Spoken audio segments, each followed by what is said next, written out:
Silakan. Ya, bismillahirrahmanirrahim. Assalamualaikum warahmatullahi wabarakatuh. Waalaikumsalam. Alhamdulillahi wassalatu wassalamu ala rasulillahi wa ba'du. Teman-teman jemaah Masjid Ardus Salam yang dirahmati Allah, alhamdulillah kita hari ini sampai pada Ramadan ke-20. Artinya kita sudah melewati 2/3 bulan Ramadan dan tinggal 1/3 lagi. Biasanya masalah yang muncul setelah 2/3 malam ini lebih sedikit daripada masalah yang terjadi di 1/3 pertama atau 1/3 kedua begitu ya. Jadi masalah-masalah fikih gitu ya. Sekarang lebih fokus terhadap penuntasan ibadah dan juga optimalisasi ibadah, dan tetap dalam rangka dalam kondisi kita menjaga kesehatan. Saya justru malah ingin langsung kita bahas itu pertanyaan satu persatu, karena memang biasanya itu pertanyaan yang muncul di 1/3 terakhir bulan Ramadan gitu ya. Dan karena saya nih pakai handphone gitu ya, jadi saya nggak bisa buka pertanyaannya Pak Teguh, Mas Teguh. Oh, iya. Jadi nanti biar aja yang mendikte pertanyaannya tersebut. Gitu. Jadi mudah-mudahan kita dalam keadaan sehat semua ya, jadi kita bisa mengikuti dengan baik. Silakan Mas Teguh. Baik Ustadz. Jadi kepada jamaah sekalian yang barangkali ingin nimbrung memberikan pertanyaan atau mungkin ada sesuatu yang ingin dibahas, nanti bisa melalui chat ataupun mungkin bisa disampaikan langsung. Nah, ini ada kurang lebih sekitar 9 pertanyaan yang sudah saya himpun dari pertanyaan beberapa jamaah kemarin ke saya juga gitu, dan saya sampaikan untuk nanti yang ditanyakan ke Ustadz itu. Yang pertama adalah, Ustadz, bagaimana kita memilih pendapat di antara pendapat ulama yang berbeda? Apakah boleh memilih mazhab di satu masalah dan memilih mazhab lain di masalah yang lainnya? Tentunya katakanlah seperti menyentuh perempuan itu membatalkan wudhu atau tidak, itu antar mazhab berbeda pandangannya. Nah, bagaimana kita umat yang masih, ya katakanlah orang-orang awam seperti kami ini yang masih belum bisa memahami itu, barangkali ada penjelasan dari Ustaz. Jazakallah. Ya, bismillahirrahmanirrahim. Memang ada beberapa pendapat ulama yang mewajibkan kita untuk mengikuti satu mazhab tertentu. Hanya saja pendapat ini memang pendapat yang tidak populer dalam arti justru pendapat kebanyakannya adalah sebalikannya. Pendapat kebanyakan ulama tidak pernah ada kewajiban bagi kita seorang muslim untuk beribadah atau mengamalkan satu ibadah menurut pendapat mazhab tertentu dari awal, atau dari semua masalah ke masalah harus ngikutin satu mazhab tertentu, satu pandangan tertentu, tidak ada keharusan. Karena Allah Subhanahu wa taala dalam Al-Qur'an kan menyatakan fas'alu ahla dzikri in kuntum la ta'lamun. Bertanyalah kalian kepada ahlinya, ahli zikir, ahli ilmu. Dan Allah tidak pernah membatasi ahli ilmu dari kelompok mana yang harus kita ambil, ahli ilmu dari negara mana yang kita ambil. Jadi mazhab manapun boleh kita amalkan. Toh dulu para sahabat pun ketika Nabi Muhammad SAW wafat begitu ya. Setelah Nabi Muhammad wafat, para sahabat yang awam ini kan bertanya juga tentang masalah yang dialami.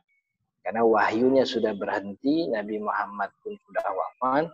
Yang jadi harapan mereka ya para sahabat-sahabat terdekat Nabi itu yang memang hidupnya selalu bergandengan dengan Nabi, selalu melihat Nabi, selalu bermuamalah dengan Nabi. Ditanyalah, dan itu sahabat yang seperti itu, artinya sahabat yang punya kepandaian, punya kecerdasan, punya malakah ilmiah dari Nabi Muhammad itu kan ya lumayan banyak juga begitu ya. Dan para sahabat itu bertanya kepada mereka. Artinya ada seorang sahabat bertanya kepada Abu Bakar. Kemudian dalam satu masa lagi mereka bertanya kepada Sayyidina Umar. Itu kan secara gambaran kecil dari seorang bermadhab, yaitu mengikuti pendapat fulan yang kebetulan fulan itu diikuti oleh banyak ulama. Dulu sahabat juga sama, mengikuti pendapat Sayyidina Abu Bakar. Dan ketika menjawab pertanyaan sahabat tersebut, Sayyidina Abu Bakar tidak pernah mengatakan besok-besok, jangan nanya ke sini terus ya gitu. Jangan nanya ke orang lain lagi, kan nggak pernah ada. Jadi sejatinya kita tidak pernah diwajibkan untuk mengikuti untuk iltizam satu pakem mazhab saja. Jadi kita boleh mengikuti mazhab lain dalam masalah yang lain. Hanya saja perlu diperhatikan begini, bahwa ada pendapat yang memang punya kontradiksi yang sangat banyak dari pendapat yang lain. Maka dalam hal ini, kalau memakai pendapat dalam satu masalah pendapat mazhab fulan begitu, maka dalam hal yang punya keterkaitan dengan masalah tersebut, jangan memakai pendapat yang berbeda. Karena dikhawatirkan akhirnya malah bukan ngikutin ulama, malah jadi bikin pendapat baru. Contohnya tadi sudah dicontohkan. Jadi begini, kita dibenarkan untuk mengikuti ulama mana saja yang kita yakini, tapi kita tidak dibolehkan untuk membuat pendapat baru. Kita tidak diperkenankan untuk melahirkan pendapat baru, karena pendapat baru dalam agama itu harus dikeluarkan oleh orang yang ahli. Contohnya begini, dalam hal wudhu, dia mengikuti mazhab Asy-Syafi'iyah misalnya. Dalam hal wudhu, dia mengikuti mazhab Asy-Syafi'iyah. Karena mazhabnya Asy-Syafi'iyah, ya kemudian dia wudhu lah. Yang dalam mazhab Syafi'iyah itu kumur-kumur, masukin air ke hidung itu bukan rukun, itu sunnah sholat saja begitu ya. Kemudian dia basuh muka. Nah karena ngikutin Syafi'i, maka palanya itu kan cukup sebahagian kecil saja. Bahkan 2-3 helai rambut diusap yang ada di kepala itu sudah cukup gitu. Tapi dalam hal pembatal wudhu, yang mana pembatal dan rukun wudhu itu saling berkaitan. Karena rukun tidak mungkin ada, kecuali kalau pembatalnya dihilangkan. Dan rukunnya menjadi sah kalau orang nggak ngerjain yang membatal wudhu. Tapi dalam hal yang membatalkan wudhu, beliau mengikuti mazhab Hambali misalnya. Mazhab Imam Ahmad bin Hambal mengatakan bersentuhan dengan lawan jenis yang bukan mahram termasuk istri, itu tidak batal selama tidak ada syahwatnya, gitu ya. Jadi dalam hal ini dia ngikutin Hambali. Maka dia bersentuhanlah dengan istrinya, bercipika-cipiki dengan istrinya sebelum dia sholat, dan dia tidak wudhu lagi. Nah, ini orang namanya talfiq, campur aduk yang membuat dia justru malah melahirkan pendapat baru. Dari sisi mazhab Syafi'i, orang ini batal. Kenapa batal? Karena dia bersentuhan dengan lawan jenis. Dari sisi mazhab Imam Ahmad bin Hambal pun orang ini batal juga. Kenapa batal? Karena wudhunya dia nggak kumur-kumur. Padahal dalam mazhab Hambali, kumur-kumur itu adalah rukun. Masukin air ke hidung itu rukun. Jadi dari dua sisi mazhab, dia ini masalah juga. Itu yang dimaksud dengan talfiq, mencampur adukan mazhab. Jadi maksudnya jangan sampai kemudian membuat pendapat baru yang memang tidak pernah disebut oleh ulama. Jadi kalau ngikutin satu masalah dan ada masalah lain yang berketerkaitan, maka ikutinlah satu mazhab, satu pendapat begitu ya. Tapi kalau hal itu tidak ada kaitannya, ya tidak ada masalah mengikuti mazhab berbeda selama memang itu ada ada pihak yang kita bisa bertanggung jawab daripada itu. Entah itu guru kita, entah itu orang tua kita. Ya contohlah orang sholat dalam pandangan ngikutin pendapat Asy-Syafi'iyah gitu ya. Ya dia sholat subuhnya kunut. Kemudian dalam masalah zakat dia lebih ikutin Imam Abi Hanifah misalnya yang mengatakan bahwa kalau mustahik zakat itu fisabilillah itu adalah maknanya luas. Seluruh orang yang ada dalam jalan Allah, apapun bentuknya itu fisabil maka dapat zakat. Ini kan nggak ada masalah. Tidak ada urusannya, sholatnya ya sholat, zakatnya beda lagi. Gitu. Jadi maksud saya jangan sampai kemudian pembolehan ini, kelonggaran bahwa orang boleh ngikutin ulama mana saja, itu memang iya betul disepakati, walaupun sedikit yang menyelisih, akan tetapi jangan kemudian ini jadi membuat dia berani melahirkan pendapat baru. Ya contoh yang terjadi sekarang itu ya masalah zakat fitrah begitu ya. Masalah zakat fitrah itu bolehkah dengan uang atau dengan makanan pokok? Menurut jumhur ulama Syafi'iyah termasuk mazhab Imam Syafi'i, zakat fitrah itu tidak sah dengan uang, harus dengan makanan pokok. Maksudnya nanti yang dibayarkan ke miskin itu adalah makanan pokok. Ya walaupun nanti dia bayar ke panitia dengan uang, tapi uang itu dijadikan makanan pokok. Jadi Asy-Syafi'iyah termasuk jumhur ulama mewajibkan makanan pokok begitu ya, bukan dengan uang. Dan nilainya tuh satu so Imam Asy-Syafi'i itu kalau kita konversi kira-kira 3 liter. 2,7 sekian liter. Kalau digramin tuh 2.170 sekian kilogram. Jadi dibuletin jadi 2,5 kilogram. Itu pandangan Asy-Syafi'iyah. Tapi pandangan Imam Abi Hanifah punya pandangan bahwa bayar zakat fitrah pakai uang itu boleh dan bahkan lebih utama pakai duit daripada pakai makanan pokok, karena kebutuhan untuk mencukupkan si miskin itu jauh lebih bermanfaat kalau kita kasihnya duit, karena duit nanti bisa dialokasikan ke mana saja sesuai dengan kebutuhan. Berbeda dengan beras, kalau beras ya jadi beras saja, dia padahal punya beras sebelumnya, jadi dia nggak punya duit, akhirnya jadi dijual lagi beras. Jadi Imam Abi Hanifah bilang beras bayar zakat dengan makanan pokok boleh, tapi afdolnya tuh makin duit. Nah, Imam Abi Hanifah nih satu-satunya mazhab yang bilang bayar zakat itu makin duit. Cuman takaran Imam Abi Hanifah ternyata berbeda dengan jumhur ulama. Kalau jumhur ulama tadi 3 liter atau 2,5 kilogram. Imam Abi Hanifah itu lebih banyak. Imam Abi Hanifah mengatakan bayar pakai uang seukuran 3,5 atau 3,8 kilogram, 3.800 gram. Itu yang kalau kita konversi jadi liter sekitar 5 liter, 5,1 liter atau mungkin 5 liter gitu.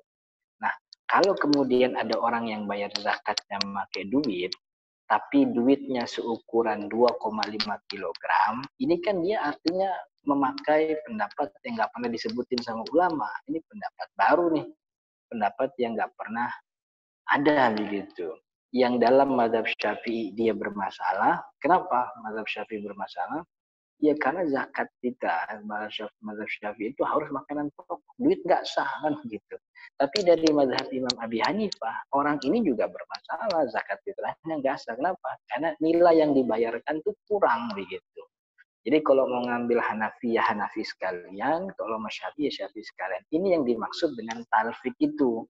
Jadi ngambil pendapat ini, ngambil pendapat itu, akhirnya malah jadi pendapat baru gitu. Contoh yang tadi kayak sholat gitu ya, wudu gitu ya, dia wudunya ngambil Syafi'i tapi pembatalnya ngambil Hanafi. Itu yang kemudian membuat membuat talfik itu yang dilarang, campur aduk mazhab yang ujungnya malah melahirkan pendapat baru, padahal dia bukan orang yang otoritatif dalam melahirkan pendapat agama. Tapi jauh lebih itu, bahwa yang jadi problem itu untungnya orang awam ini seperti kita ini kan memang tidak punya mazhab. Mazhabnya orang awam itu adalah gurunya. Jadi apa yang disebut oleh gurunya itulah yang diamalkan dan awam tidak akan berdosa dengan itu. Maka dalam hal ini yang harus berhati-hati adalah sang guru ketika dia berfatwa begitu ya. Ketika dia berfatwa atau memberikan pesan hukum agama terhadap orang yang bertanya. Jadi kalau awam sih enak-enak aja, yang namanya awam tuh tinggal ngikutin gurunya gitu. Kalau ada guru yang satu ini bilang A, guru yang dua bilang B, nah itulah disitulah tempat istihadnya awam. Jadi awam tuh tidak boleh beristihad. Satu-satunya tempat di mana awam boleh istihad adalah ketika ada dua guru yang ada di depannya ini berbeda. Istihadnya lah dia beristihad kira-kira ngikutin guru A apa guru B. Tergantung apa kata hatinya, karena dia tidak mungkin kan mengatakan guru A lebih benar daripada guru B. Toh kalau emang lebih benar dia jadi guru, ternyata dia kan bukan guru. Tinggal ngikutin apa yang sesuai dengan ketetapan hati. Karena ibadah itu kan salah satu tujuan ibadah itu kan agar kita beribadah dengan tenang. Kalau kemudian mengamalkan satu pendapat hatinya malah gerasa gerusuk nggak tenang kan jadi percuma. Maka istihadnya itu adalah kira-kira pendapat dari guru siapa yang membuat dia menjadi tenang begitu. Itu mungkin ya pertanyaan pertama ya. Nanti kalau ada yang kelewat kita kembangkan dengan sesi tanya jawab nanti. Baik Ustaz, syukran. Jadi intinya yang perlu kita waspadai ketika melihat perbedaan ijtihad dari ulama atau guru-guru kita adalah kita jangan sampai talfik tadi ya Ustaz, khususnya ibadah yang Iya, berkaitan. Ya. Jangan sampai talfik, yang maksud talfik itu melahirkan pendapat baru gitu. Karena seringkali saya juga ditanya teman waktu itu, saya ini wudunya pakai madzhab Syafi'i, tapi ketika bersentuhan dengan istri itu tidak, saya mengamalkan pendapat Imam Hambali bahwasanya tidak batal gitu. Nah seperti ini sebenarnya kurang tepat Ustaz ya. Nggak tepat. Akhirnya dia mengamalkan ibadah yang nggak pernah disebutin sama ulama siapa-siapa tuh kan. Akhirnya gitu. Oh gitu. Jadi mending memang konsisten di satu pendapat gitu Ustaz ya. Iya gitu, konsisten aja. Baik, jadi begitu jamaah sekalian. Jadi jawaban dari diskusi yang pertama kita, bagaimana jika kita memilih pendapat di antara dua ijtihad ulama yang berbeda begitu. Apakah boleh memilih salah satu? Ya boleh, dan tentunya harus konsisten dan jangan talfik gitu. Jadi ini ada pertanyaan langsung dari peserta kita, bolehkah kita mengganti-ganti mazhab? Itu termasuk kategori talfik ya Ustaz ya berarti ya? Iya, jawabannya sama kayak tadi. Kita tidak dibebankan oleh syariat untuk mengikuti satu mazhab tertentu. Karena Al-Quran perintahnya ikutilah ahli zikir, ahli ilmu gitu ya. Jadi Allah tidak pernah batasi ahli ilmu yang negara ini, ahli ilmu yang di sini, ahli ilmu. Jadi ahli ilmu siapapun boleh kita ikuti. Hanya saja kadang dari ahli ilmu itu dari mazhab-mazhab itu ada pendapat yang kalau kita amalkan di sini lalu di sini kita amalkan dari mazhab lain itu saling kontradiksi yang ujungnya melahirkan pendapat baru gitu ya. Maka sebenarnya tidak ada masalah mengamalkan pendapat dari dua mazhab berbeda. Yang penting masalahnya kagak nyambung. Masalahnya tidak saling menggugurkan gitu. Masalahnya tidak saling menggugurkan. Kayak tadi ya, dia wudunya Syafi'i. Kalau Syafi'i kan berarti palanya cuma sebagian saja. Tapi pembatalnya dia ngambil Hambali yang bilang nyentuh istri nggak batal. Ini kan dari sisi Syafi'i dia bermasalah karena nyentuh istri, itu batal. Dari sisi Hambali dia bermasalah karena Hambali itu wudunya pala harus semua. Gitu. Sedangkan dia cuma sebahagian doang kan gitu. Dan kedua ibadah ini saling berkaitan Ustaz ya? Iya, jadi dalam hal ibadah yang saling berkaitan, nggak boleh. Mesti nggak boleh kenapa? Karena wahyunya sudah berhenti. Wahyu sudah berhenti dan kita hanya bisa mengikuti pendapat ahli ilmu yang ada. Dan ahli ilmu yang ada mengatakan A begini, B begini, C begini. Gitu.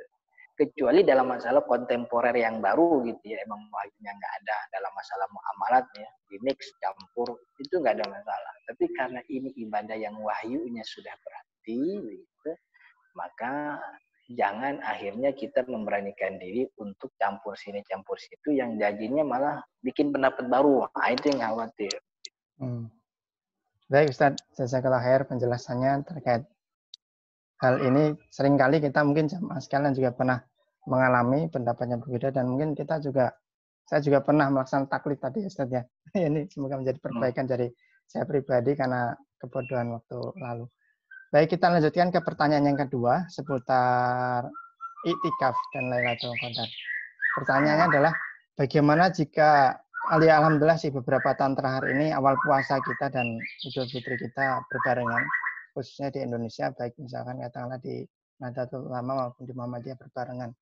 Dan bagaimana jika awal puasa ini berbeda antar negara ataupun antar kelompok, apakah berpengaruh pada hitungan malam Lailatul Qadarnya atau 10 hari terakhirnya? Nah, ini agak susah nih jawabannya nih. Karena kita nggak pernah dikasih ilmu Lailatul Qadar tuh datangnya kapan kan gitu. Tidak ada informasi yang eksplisit ya. Artinya ya Nabi Muhammad bilang taharrau Lailatul Qadri fil ashril awakhir kan gitu. Cari itu Lailatul Qadar di 10 akhir. Informasinya hanya begitu saja. Apakah dia di malam ganjil atau di malam genap itu pun masih menjadi perdebatan. Kalaupun nanti berbeda itu ya malam pertamanya sudah beda karena memang beda metode. Ya, itu kan tidak berarti kalau kemudian Lailatul Qadar hanya dikhususkan pada orang tertentu. Karena Lailatul Qadar itu kemuliaan yang Allah berikan kepada orang yang menghidupkan malamnya dan itu bertepatan dengan Lailatul Qadar. Tanpa mesti kita peduli ini ganjil atau genap. Karena bukan tugas kita ngurusin Lailatul Qadar itu di ganjil dan genap. Urusan kita itu adalah menghidupkan malam 10 akhir ini sebagai bentuk ketaatan, ngikutin sunnah sekaligus meraih pahala yang Allah sediakan. Gitu. Jadi jangan terlalu sibuk. Maksudnya nggak usah repot-repot bingung kalau beda tuh bagaimana tuh. Ya itu bukan urusan kita. Itu urusannya Allah kepada siapa Allah hendak berikan Lailatul Qadar. Tapi janjinya melalui sabda Nabi Muhammad bahwa orang yang menghidupkan malam di Lailatul Qadar dia akan mendapatkan kemuliaan tersebut. Gitu. Urusan itu beda. Allah lebih luas rahmatnya daripada perbedaan awal Ramadan itu. Jadi nggak usah terlalu bingung begitu. Begitu Pak Teguh. Baik Ustadz, jazakallahu khair terkait penjelasannya. Nah ini juga menarik sekali, jadi nasihat Ustadz tadi sudah betul bahwasanya kita fokus pada memaksimalkan atau memakmurkan 10 hari terakhir gitu. Karena saya dulu juga pernah ditanya Ustadz, kebetulan kan ini jamaah kita dari BMKG ya, khususnya saya dari meteorologi terkait cuaca, pernah ditanya begini, teman di Jawa Timur bilang, wah feeling saya semalam ini Lailatul Qadar karena cerah, angin tenang gitu. Tapi teman yang di Jakarta, enggak di sini hujan kok. Nah, jadi kondisi itu tidak bisa menjadi patokan. Jadi mending kita 10 hari terakhirnya adalah memaksimalkan dari ibadah kita di Ramadan. Iya, malam tenang atau tidak tenang itu kan relatif ya. Orang yang tinggal di samping jalan itu tiap malam nggak pernah tenang tuh. Gitu. Karena selalu ada truk lewat, mobil jalan, motor kenceng kan gitu. Tapi kalau orang tinggal di pedesaan, tiap malam tuh tenang. Tuh. Yang ada hanya suara burung, suara katak dan sebagainya kan gitu. Jadi kalau urusannya tenang atau tidak tenang itu jadi relatif gitu. Karena itu kita tidak punya urusan kapan Lailatul Qadar itu datang, urusan kita itu memaksimalkan 10 malam akhir itu untuk beribadah agar dapat kemuliaan tersebut. Gitu.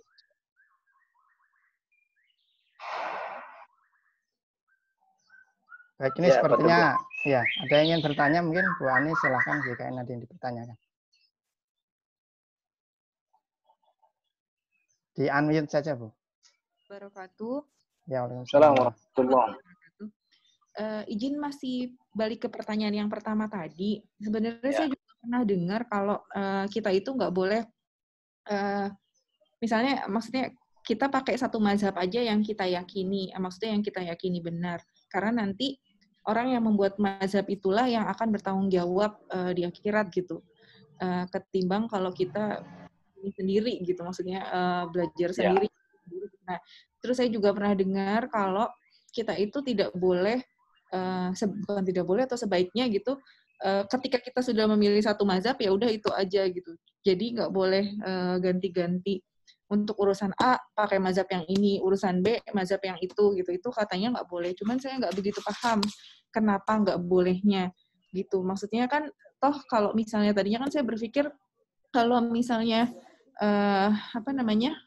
mazhab manapun yang kita ikuti kan yang akan bertanggung jawab yang membuat mazhabnya itu gitu. Nah satu lagi permasalahannya adalah karena saya banyak nggak tahu gitu ya, maksudnya urusan ini mazhabnya kemana, urusan ini mazhabnya siapa, itu kadang-kadang kita tuh nggak tahu gitu. Kita hanya mengamalkan apa yang diajarkan oleh ustadz kita atau guru kita yang tidak mengeluarkan mazhab itu. Nah itu bagaimana kalau misalnya kita seperti itu gitu, karena kita nggak tahu gitu kalau itu beda mazhab atau apa gitu. Terima kasih Ustaz. Iya, tadi sudah disampaikan ya bahwa memang bentuk afdolnya dalam beribadah itu mengamalkan satu mazhab tertentu saja, karena itu sudah pendapat yang sudah diverifikasi dari setiap angkatan ulamanya, maka mengamalkan itu sudah pasti aman gitu. Tapi apakah ada kebolehan kalau kita mengamalkan pendapat berbeda? Ada kebolehan tersebut karena memang teks Al-Quran mengatakan fas'alu ahla dzikri. tanya kepada orang yang ahli, dan Allah tidak pernah menentukan harus ahli ini, harus ahli itu. Maksudnya harus ahli dari fulan, harus ahli dari negara ini. Jadi tidak ada pembatasan itu. Makanya ulama membolehkan. Cuman bentuk afdolnya ya satu mazhab itu tadi. Nah, tadi di ujung pertanyaan juga itu nilai keberuntungan seorang awam. Keberuntungan seorang awam itu bahwa awam itu memang tidak punya mazhab. Jadi mazhabnya awam itu adalah gurunya. Apa yang dibilang guru, apa yang dibilang ustadznya, itulah mazhab si awam. Artinya dia bertanggung jawab atas ibadah yang dikerjakan oleh murid-muridnya. Makanya yang mesti jauh berhati-hati itu dalam hal ini adalah si guru, sang ustadz, pak kiai, dalam memberikan nasihat agama kepada para santri dan juga muridnya.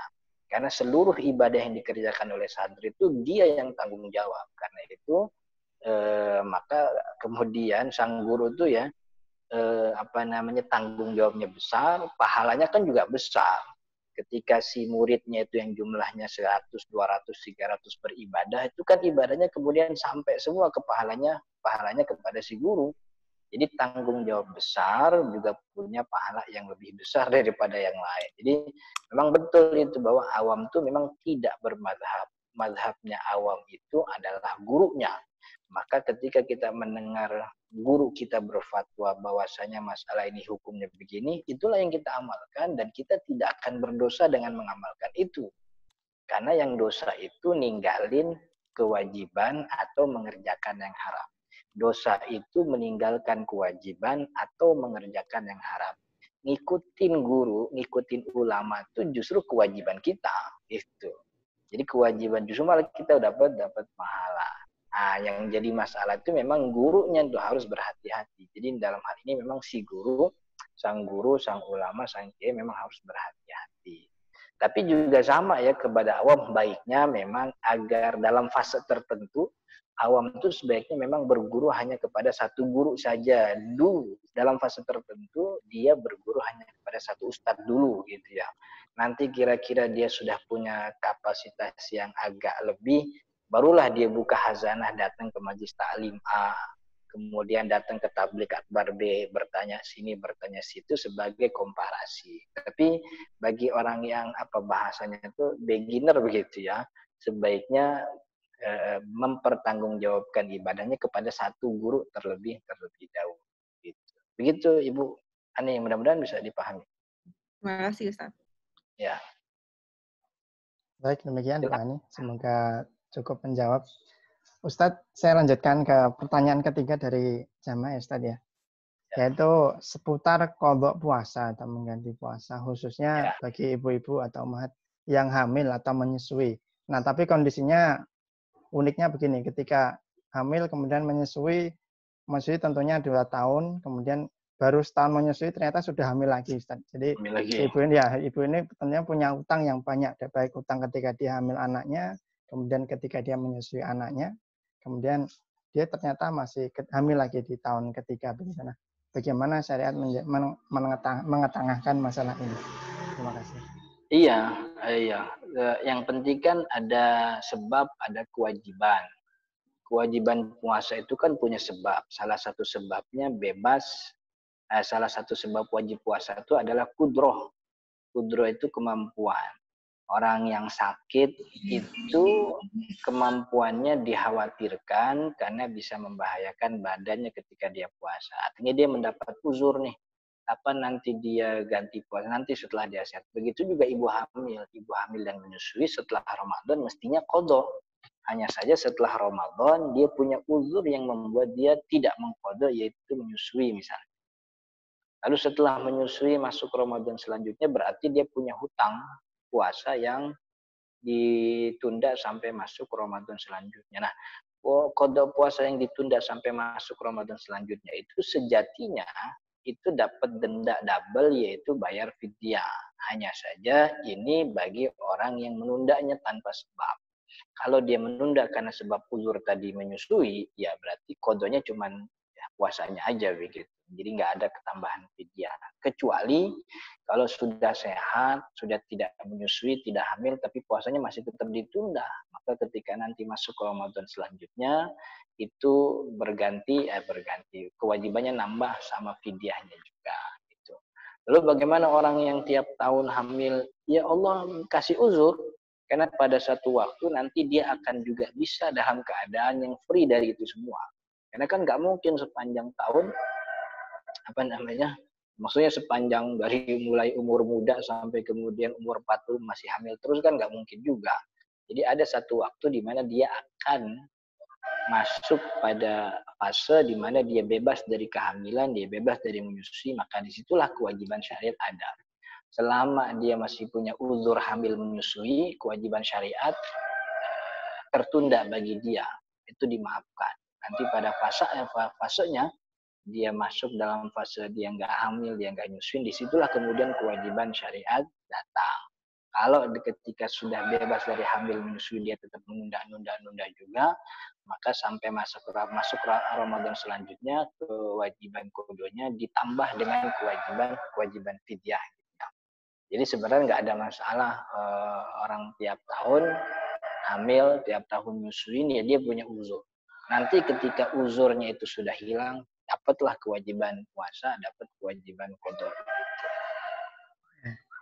Baik Ustaz, syukran. Jadi yang penting bagi ibu-ibu adalah mencatat hutang puasanya Ustaz ya. Ya, itu penting dicatat ya. Kalau kondisinya sedemikian tadi, yang penting adalah kita mengingat, dan para suami juga mengingatkan atau mencatat juga jumlah hutang puasa dari istrinya pun anak-anaknya. Ya, dan juga mestinya suami ngasih jeda ya. Jangan terus-terusan gitu, ngasih jeda per 2 tahun lah gitu. Biar nih 2 tahun karena ada yang punya target tuh ya dua itu maksudnya 2 anak istirahat kan gitu. Cuman ada yang punya target tuh tiap tahun satu. Ya kita sih nggak ngelarang, cuman kan kasihan istrinya ada beban puasa yang akhirnya malah ketinggal, malah khawatir dilupakan kan gitu. Maka dikasih jeda dia sampai mungkin 2 tahun gitu. Silahkan Pak Sugeng. Baik Ustaz. Ustaz ingin bertanya nih terkait tadi fidyah itu ketentuannya bagaimana untuk ibu yang hamil dan menyusui? Yang misalkan dia qada disertai fidyah itu seperti apa? Jadi ibu hamil dan menyusui dalam pandangan ulama kita ini Asy-Syafi'iyah itu dibedakan antara kekhawatirannya. Jadi kalau ada ibu hamil yang hanya khawatir terhadap bayinya saja, jadi yang dia khawatirkan itu bukan jiwanya, tapi si bayinya. Gitu. Maka orang seperti ini, ibu hamil dan menyusui ini dia wajib bayar qada sekaligus bayar fidyah. Jadi kewajiban qadanya itu tambah fidyah, karena dia khawatir terhadap jiwa yang bukan jiwanya. Nah, kalau dia khawatir terhadap dirinya, gitu. Jadi yang dia khawatirkan dia takut sakit, dia takut jatuh, dia takut roboh karena lemah, dia khawatir terhadap dirinya. Apakah dia khawatir terhadap bayinya atau tidak ada urusan. Yang penting dia khawatir terhadap dirinya, begitu. Maka kewajibannya hanya qada saja. Karena kalau dia khawatir terhadap dirinya, saja, berarti dia sama seperti orang sakit. Yang disebutkan dalam kalimat Allah itu orang sakit fa'iddatun min ayyamin ukhra, diganti diqada di hari lain begitu ya. Nah, maka kewajiban itu juga terus ada. Artinya tahun 2019 kemarin nggak puasa karena hamilnya nggak puasa karena khawatir akan dirinya, berarti kewajiban qada. Masuk 2020 dia belum berpuasa karena harus menyusui. Nanti setelah 2020 ini, setelah puasa ini, dia sudah tidak menyusui, maka ada kewajiban qada. Qada saja, kenapa ya? Karena dulu ketika meninggalkan memang khawatir terhadap dirinya. Maka nanti gantinya pun sama, gantinya qada saja. Baik Ustaz, syukran. Ini ada pertanyaan lagi Ustaz dari jemaah yang hadir pada siang hari ini. Yang pertama adalah, apakah tenaga medis yang berada di rumah sakit rujukan COVID pada kondisi pandemik ini boleh tidak puasa? Kemudian yang kedua adalah, apa kewajiban bagi kita, keluarga, apabila salah satu anggota keluarga, katakanlah misalkan orang tua meninggal gitu ya, tapi belum Ya. sempat mengkodok puasanya, itu seperti apa, Ustaz? Terima kasih. Ya, bagi pekerja medis begini. Karena ini ibadah puasa, dan ibadah puasa ini ibadah ritual ya. Ibadah ritual itu non logik, nggak bisa dilogikakan, harus ngikutin wahyu, sama kayak sholat gitu ya. Sholat kan kenapa subuh 2 rakaat, kan nggak ada kenapanya. Ya emang dari sononya begitu 2 rakaat. Jadi kita nggak punya jawaban, dan kita nggak pernah dituntut untuk tahu kenapa 2 rakaat. Yang dituntut itu kita ngerjain 2 rakaat. Ibadah puasa ini sama seperti sholat, ibadah ritual. Yang mana aturan dan tuntutannya itu harus ngikutin wahyu. Nah, wahyunya bilang orang yang boleh tidak berpuasa itu ya 3 orang tadi. Pertama orang sakit, kedua orang yang safar, ketiga orang yang tidak lagi mampu berpuasa, entah karena ketuaan, syekh uzur, atau karena sakit yang membuat dia harus mengkonsumsi obat terus-terusan gitu ya. 3 orang itu. Sedangkan selain 3 ini, termasuk ibu hamil masuk kategori yang tidak bisa berpuasa. Selain orang-orang yang tadi disebutkan oleh syariat nggak puasa, yang lain tetap wajib berpuasa, masuk dalam kalimat Allah, "Faman syahida minkum syahra falyasum." Tapi kan Ustaz, dia punya pekerjaan yang berat. Dia punya pekerjaan yang kalau puasa nanti gimana-gimana. Karena dia tidak punya uzur untuk dia tidak berpuasa, dia tidak punya uzur itu, maka malam hari dia tetap wajib niat. Pagi hari datang, subuh datang, dia wajib imsak, wajib puasa. Sampai nanti kemudian dia bekerja. Kalau kemudian dalam pekerjaannya justru dia malah dikhawatirkan, artinya dia masuk sampai pada fase yang badannya tuh sangat lemah sekali. Badannya tuh mendapat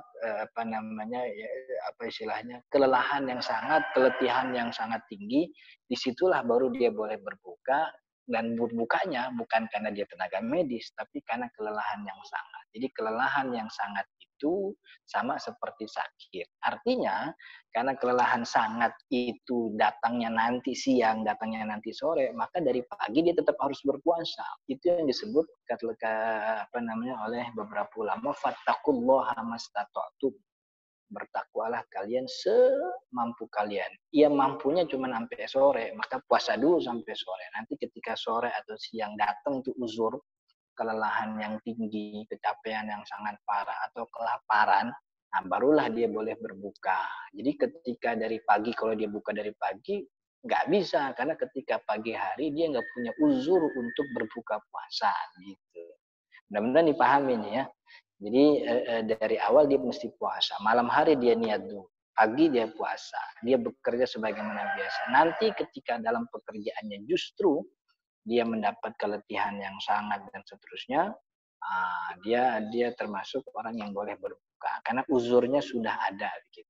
Kalau pagi uzurnya belum ada. Gitu Pak, Pelko. Baik, ya. Berarti tetap mengganti di hari yang lain ya untuk kasus seperti ini. Iya, kalau memang dibatalkan.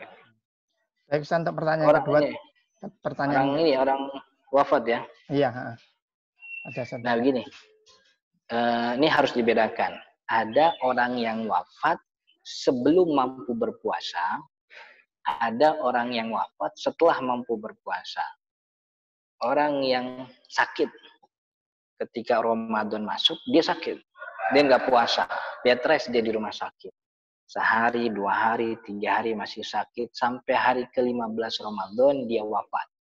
Itu berarti dia wafat dalam keadaan yang ketika dia hidup dia nggak wajib puasa, ya kan? Karena dia dalam keadaan sakit. Orang yang wafat dalam keadaan seperti ini, dalam keadaan uzur yang dia boleh nggak puasa, maka tidak ada dosa, tidak ada qadha, tidak ada fidyah. Karena dia wafat dalam keadaan yang dia punya uzur, yang waktu dia hidup pun dia nggak bisa puasa kan. Maka ketika dia wafat, anak cucunya nggak usah repot-repot bayar fidyah, nggak usah gantiin puasa, karena emang nggak ada kewajiban apa-apa bagi si mayit. Itu yang pertama. Nah, yang kedua, orang yang wafat setelah mampu berpuasa. Katakanlah ada orang yang sakit sekian hari. Di Ramadan masuk dia sakit bed rest di rumah sakit. Bahkan sampai 1 bulan penuh. 30 hari Ramadan dia dalam keadaan sakit. Sembuh waktu datang bulan haji. Waktu datang bulan haji, bulan Dzulhijjah dia sembuh. Katakanlah bulan hajinya itu tanggal 10 Lebaran haji, dia baru benar-benar fit dan mampu untuk berpuasa. Tapi dia nggak puasa, dia nunda terus. Sampai nanti akhirnya wafatnya di bulan, katakanlah wafatnya di bulan Maulid, bulan Rabiul Awal. Bulan haji Dzulqa'dah, Dzulhijjah, Muharram, Safar, bulan Maulid. Berarti ada 3 bulan tuh. Ada 3 bulan di mana dia mampu berpuasa, tapi dia nggak puasa. Nah, orang kayak gini wafat ini meninggalkan hutang puasa. Maka kayak gini gimana? Dikodok oleh anak cucunya, dikodok oleh saudara-saudarinya. Jadi ketika dia meninggal, maka ada kewajiban kodok. Siapa yang mengkodokkan? Anak-anaknya. Sebenarnya nggak mesti anak ya. Orang lain pun boleh. Orang lain gitu kita bayar gitu ya, Mas sampean puasa ya buat orang tua saya yang meninggal bawa utang puasa gitu. Nih selama 30 hari uangnya sekian, nggak ada masalah. Cuman jauh lebih baik kalau yang puasain untuk orang yang sudah meninggal itu adalah ahli warisnya, anak-anaknya begitu ya, atau mungkin istrinya atau mungkin suaminya, siapa aja boleh, tapi akan jauh lebih baik kalau itu anak cucunya. Baik Ustadz, alhamdulillah sudah terjawab dengan baik. Jadi kalaupun misalkan hutang tersebut istilahnya dibayar 3 orang itu tidak masalah ya, berganti-gantian gitu. Nggak apa-apa, iya nggak apa-apa. Jadi dia menyiapkan 3 orang, 1 orang 10 hari gitu ya. Setelah 10 hari selesai nanti orang kedua 10 hari, nggak ada masalah. Atau 30 orang, 1 orang sehari juga nggak ada masalah. Baik Ustadz, jadi tidak masalah jika digantikan oleh orang yang lebih dari 1. Baik, pertanyaan selanjutnya dari jamaah yaitu seputar zakat. Apakah janin dalam kandungan juga dikenai zakat fitri atau zakat fitrah, Ustadz? Ya, syarat wajib zakat fitrah itu pertama dia Islam atau Islamnya mengikuti orang tuanya. Yang kedua dia hidup di waktu wajib zakat fitrah. Waktu wajib zakat fitrah itu adalah ketika terbenam matahari di hari terakhir bulan Ramadan. Jadi kalau ada yang malam takbiran masih janin, nggak wajib. Tapi kalau ada yang lahir ba'da asar dia lahir tuh. Ketika malam takbiran terbenam matahari hari terakhir, dia kan hidup. Maka dia wajib bayar zakat fitrah. Maka jadi kalau janin karena dia tidak hidup di waktu terbenam matahari di hari terakhir Ramadan, dia nggak wajib bayar zakat fitrah. Begitu juga orang meninggal. Kalau ada orang meninggal ba'da asar di hari terakhir Ramadan, nggak wajib zakat fitrah. Tapi kalau meninggalnya di malam takbirannya, dia wajib bayar zakat fitrah tuh ahli warisnya. Karena dia sudah melewati waktu wajib zakat fitrah, yaitu terbenam matahari di hari terakhir bulan Ramadan. Gitu. Baik Ustadz, sangat jelas sekali penjelasannya terkait zakat fitri ini bagi janin maupun orang yang meninggal. Lanjut tentang zakat, ini tentang zakat mal. Ustadz, saya punya emas dan sudah sesuai nisab, atau jumlahnya sudah sesuai ketentuan syariat. Namun saya gadekan, apakah ini dikenai zakat? Iya, maksudnya emasnya itu semuanya di tempat gada ya, bagaimana? Iya, betul. Emasnya ada emas katakanlah 90 gram gitu ya, tapi digadekan semua begitu. Gini, salah satu syarat wajib zakat itu adalah hartanya dimiliki secara sempurna. Kalau bahasa fikihnya tuh yang milikuhu milkan taman. Dia memiliki harta tersebut dengan kepemilikan yang sempurna. Kepemilikan sempurna itu artinya ya dia bisa kemanain aja itu harta. Gitu.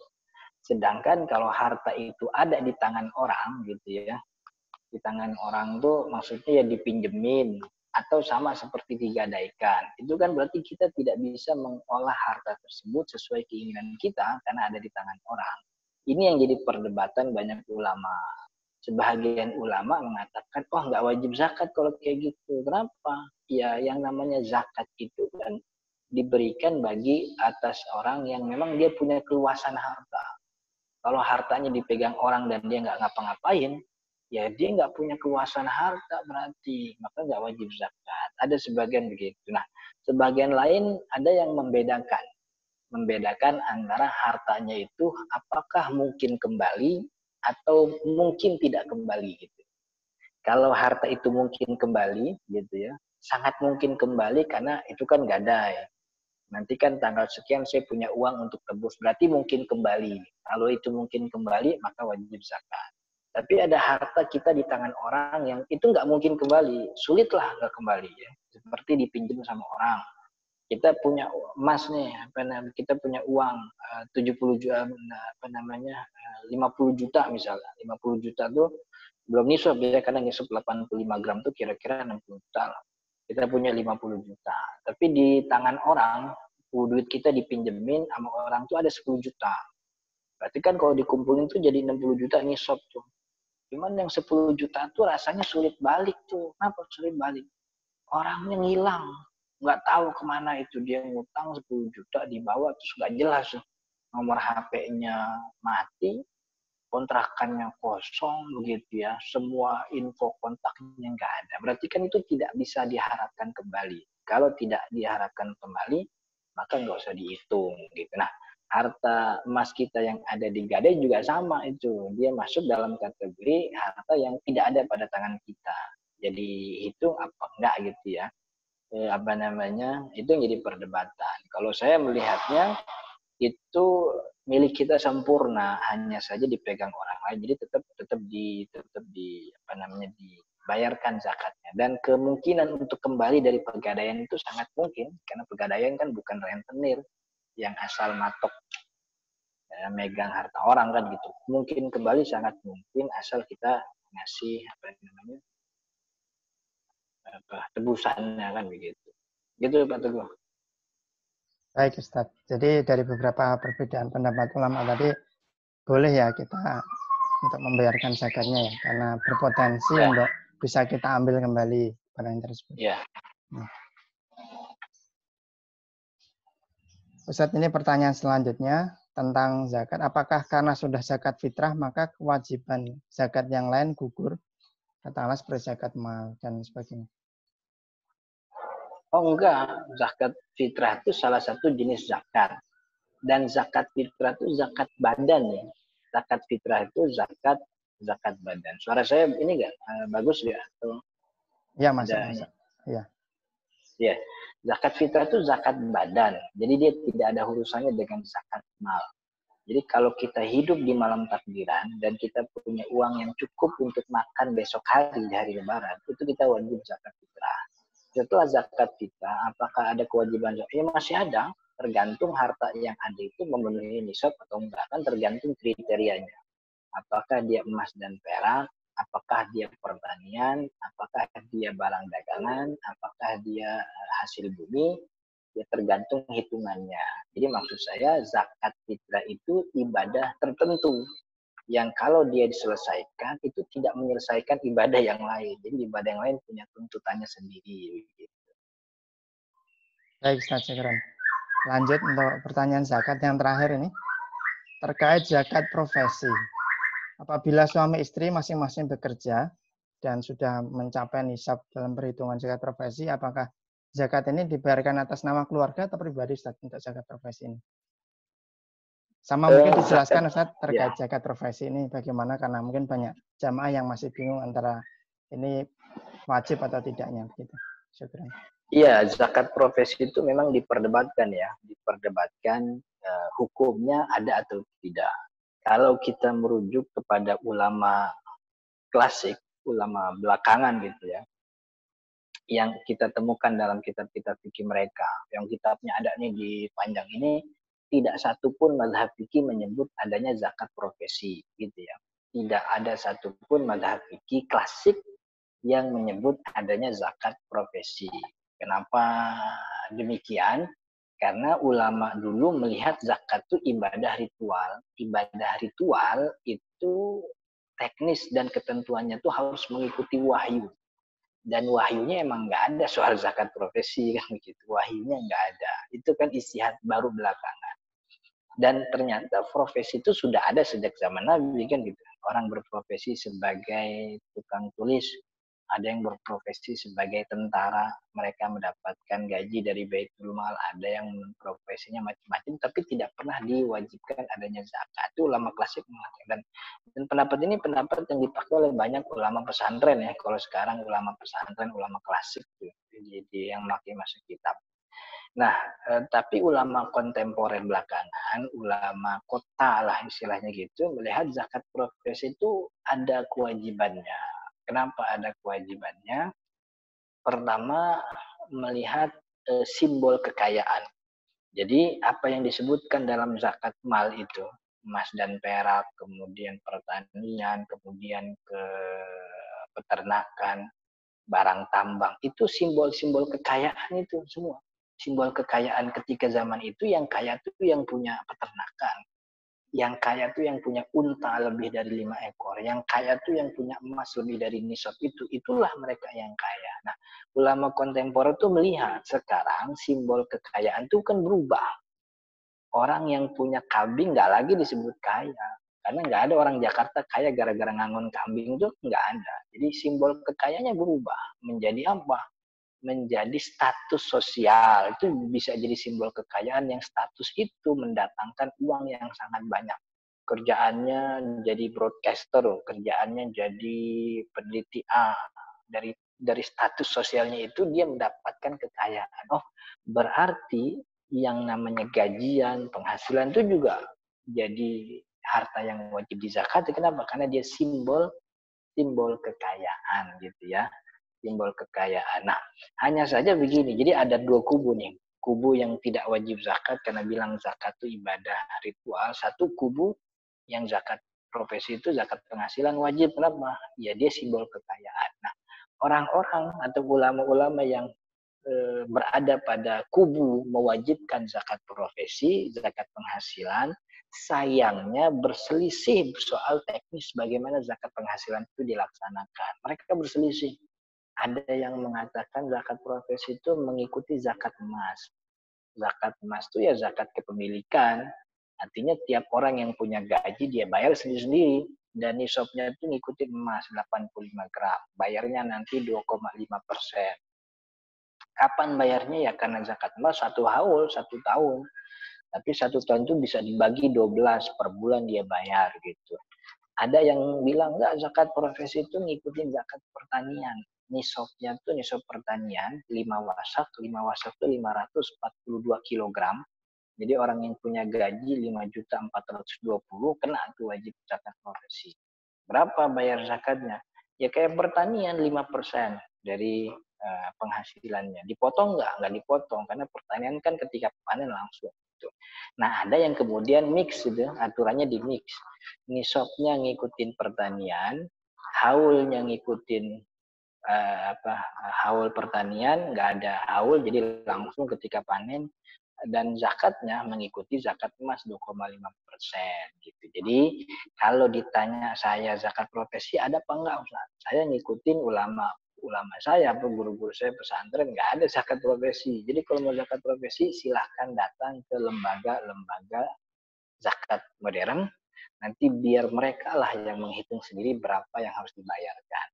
Jadi yang membuat ulama klasik termasuk ulama pesantren itu tidak mewajibkan zakat profesi, pertama tadi ibadah ritual. Yang kemudian yang kedua, ternyata orang-orang yang wajibin zakat profesi ternyata ribut sendiri soal bagaimana teknisnya kan gitu. Jadi agak ini juga gitu. Jadi kalau bahasa kasarnya kan gue bilang juga apa, emang kagak ada, lu bikin-bikin sih, akhirnya ribut sendiri tuh kan tuh bagaimana teknisnya itu, bahasa kasar begitu. Tapi ulama kontemporer melihat itu bahwa ini nih simbol kekayaan yang baru. Dan apa namanya potensi zakat profesi itu zakat itu ibadah sosial yang memang orang boleh beristihad di dalamnya. Nah, salah satu isinya itu adalah perubahan makna simbol kekayaan dan juga potensi yang besar yang bisa dimanfaatkan oleh umat untuk umat juga. Itu salah satu argumen. Jadi kalau mau bayar zakat profesi silahkan menghubungi lembaga zakat modern. Bukan hampir ya, sudah dipastikan seluruh lembaga zakat modern ini apalagi di Jakarta itu punya produk namanya zakat profesi. Ya, betul. Baik Ustaz, berarti tanggung jawab zakat profesi ini tadi tetap perorangan ya Ustaz ya? Iya, tetap perorangan. Perorangannya. Dan memang catatannya adalah memang ada perbedaan pendapat dari ulama kontemporer dan klasik terhadap hukum dari zakat profesi ini yang tentunya jamaah sekalian juga sudah memahami. Jadi mungkin ada yang sudah memang rutin bayar zakat profesi, ada yang meyakini belum, jadi tidak membayarkannya dan menggantinya dengan sedekah dan sebagainya. Baik, mungkin itu semoga bisa menjawab. Lanjut ke pertanyaan selanjutnya. Ada kurang lebih tinggal 3 Ustaz yang akan kita diskusikan. Yaitu yang tentang sholat tarawih. Sholat tarawih ini di tempat saya ada 4 rakaat salam. Namun di hadis Nabi disampaikan sholat sunnah itu adalah 2 rakaat salam. Bagaimana Ustaz? Iya, saya juga nggak punya rujukan tuh dari mana kemudian sholat malam itu 4 rakaat salam. Gitu. Jadi yang kami dapati sepanjang dan sependek yang saya pelajari, sholat sunnah malam hari, baik itu sholat tarawih, baik itu sholat tahajud tuh memang dikerjakan 2 rakaat salam, 2 rakaat salam. Bahkan kalau mazhab Syafi'iyah 4 rakaat salam tuh nggak sah sholat sunnah seperti itu. Kalau kita merujuk ke kitab-kitab Syafi'iyah. Jadi 4 rakaat, 2 rakaat salam, 2 rakaat salam, 2 rakaat salam. Kalau disebutkan bahwa Sayyidah Aisyah, kan ada orang yang mengatakan Sayyidah Aisyah itu, kata Sayyidah Aisyah sholat Nabi itu 4 kan gitu. Yang disebutkan oleh Sayyidah Aisyah itu bukan 4 rakaat salam, tapi Nabi Muhammad itu sholat 2 rakaat salam, cuman ketika 4 rakaat Nabi Muhammad istirahat. Jadi dibikinin jeda sama Nabi Muhammad antara 4 gitu. Tapi sholatnya tetap 2 salam, 2 salam. Istirahat, 2 salam, 2 salam, istirahat, kemudian witir gitu ya. Jadi bukan afdolnya, kalau Syafi'i memang harusnya sholat malam itu 2 rakaat. Tapi memang beberapa ulama ada yang membolehkan sholat malam 4 rakaat. 4 rakaat langsung seperti kalau nggak salah Al-Ahnaf ya. Al-Hanafiyah kalau tidak salah membolehkan itu hanya saja tidak ada tahiyat awalnya. Gitu Ustaz. Baik Ustaz, saya khair atas penjelasannya. Jadi khususnya kita umat muslim Indonesia yang mayoritas bermadzhab Syafi'i, idealnya adalah sholat sunnah malam hari itu 2 rakaat salam, 2 rakaat salam. Walaupun kita mungkin jika melihat ada jamaah lain di warga lain gitu, atau di tempat lain yang menunaikan 4 rakaat salam, itu pun mungkin sah-sah saja karena mempunyai dalil hukum sendiri gitu. Karena kebetulan waktu saya dinas di Sulawesi, Ustaz, itu di sana seringnya sholat tarawih itu 4 rakaat salam gitu. Jadi iya gitu. Jadi saya ketika cerita ke teman bingung gitu hukumnya bagaimana, apakah yang betul 2 atau 4. Jadi udah Ustaz jelaskan. Baik, pertanyaan seputar sholat Id. Nah, kemarin muncul wacana tentang sholat Id secara online, termasuk sholat Jumat secara online. Saya juga belum melihat secara langsung gimana prosesnya. Pendapat Ustaz bagaimana? Kemudian yang kedua yaitu bagaimana tuntunan sholat Idul Fitri di masa pandemi ini dan kondisi harus social distancing di rumah saja begitu Ustaz. Syukran. Ya, kalau sholat online maksudnya berjamaah virtual, jadi imamnya di tempat beda, kemudian makmumnya di rumah, jelas nggak sah ya, karena tidak memenuhi syarat sholat berjamaah. Salah satu syarat berjamaah itu adalah posisi makmum berada di belakang imam. Kalau virtual, kita nggak tahu imam ada di belakang kita apa ada di depan kita. Kan kita nggak bisa mastiin tuh. Jangan-jangan imam kita ada di belakang rumah kita, di rumahnya di belakang kita. Itu yang pertama ya, ada syarat. Kemudian ada lagi syarat bahwa imam dan makmum harus berada pada satu tempat. Tidak boleh dihalangi dengan jalan atau bangunan atau tembok yang tidak punya pintu. Nah, ini kita nih kalau virtual nggak memenuhi nih syarat berjamaah kan gitu. Nggak memenuhi. Karena kita tidak berada pada satu ruangan. Jadi kalau yang dimaksud sholat online itu adalah sholat berjamaah, maksudnya imamnya di sana kita sini, seperti kalau kita lihat malam-malam tuh ada tarawih di Masjidil Haram gitu ya, kemudian kita di sini ngikutin, nah itu nggak sah karena tidak memenuhi syarat sholat berjamaah. Tapi kalau yang dimaksud adalah tuntunan Jadi ustadznya atau gurunya menuntun dia untuk sholat di rumah, tapi dianya online gitu ya. Itu sama seperti orang yang sakit yang dituntun oleh anak atau saudaranya untuk sholat. Dan itu nggak ada masalah. Jadi dia sholat sendiri, tapi kupingnya tuh pakai headset. Headsetnya tuh ngikutin live dengan gurunya. Gurunya mendikte. Karena dalam kitab fikih termasuk Imam Nawawi Banten tuh bilang, sholat itu sah hibdhon wa talqinan. Entah itu dia bacaannya menghafal kayak kita sholat sebagaimana bisa kita menghafal, atau talqinan, atau memang dibacain bacaan itu kepada kuping kita kemudian kita ngikutin. Itu nggak ada masalah. Tapi kalau yang dimaksud tuh online berjamaah, imamnya di mana, makmum di mana, itu nggak sah. Nah, kemudian sholat id di rumah itu memang sangat mungkin. Nah, saya udah punya ini Pak Teguh, saya kemarin ada jemaah yang minta untuk tuntunan bagaimana sholat id di rumah. Saya sudah punya buku yang kecil ya, bagaimana teknis sholat id di rumah. Nanti saya share gitu. Jadi pada intinya sholat id di rumah itu hukumnya bisa, boleh, karena memang sholat id tidak diharuskan berjamaah. Tentu berjamaah lebih afdol. Sholat id boleh dilakukan sendiri-sendiri saja, gitu. Artinya kalau kita di rumah, ada orang rumah, ya kita berjamaah dengan orang rumah. Kalau kita sendiri saja. Bedanya kalau sholat sendiri tidak ada khutbahnya. Kalau sholat berjamaah ada khutbahnya. Dan khutbahnya pun hukumnya sunnah. Artinya selesai sholat Idul Fitri di rumah bersama orang-orang rumah keluarga, nggak ada khutbah pun nggak ada masalah. Karena khutbah dalam sholat id itu hukumnya adalah sunnah, bukan kewajiban, bukan bukan keharusan juga begitu. Begitu Pak Tugu, nanti insya Allah saya kirim buku saya, yaitu saya tulis buku kecil ya, tinggal download, nanti saya kirim linknya agar bisa di download. Begitu Pak Tugu. Baik Ustaz, syukuran, nanti ditunggu kiriman file bukunya akan kami share ke jamaah. Baik Ustaz, sepertinya sesi diskusi yang saya list pertanyaan-pertanyaan sudah kita bahas bersama. Saya tunggu mungkin barang 1 menit lagi ada jamaah yang ingin bertanya, kami persilahkan.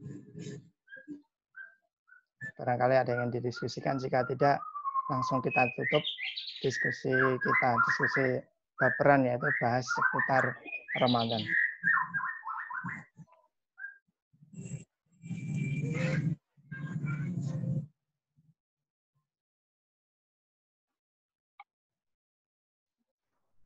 Baik, sepertinya tidak ada Ustaz. Mungkin ada closing Ustaz, materi penutup atau simpulan dari apa yang kita diskusikan tadi.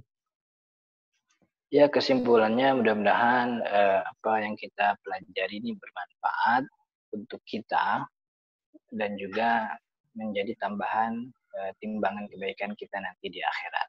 Dan untuk 10 terakhir Ramadan ke depan, kita usahakan untuk mengoptimalkan apa yang kita bisa dari beribadah, bukan sekadar sholat saja, tapi juga berbuat kebaikan yang lain ya, membantu atau bersedekah atau baca Quran. Jadi mudah-mudahan 10 akhir Ramadan ini kita bisa manfaatkan dengan baik. Baik Ustaz, jazakallah khair atas diskusinya pada siang hari ini dan kesediaan waktunya.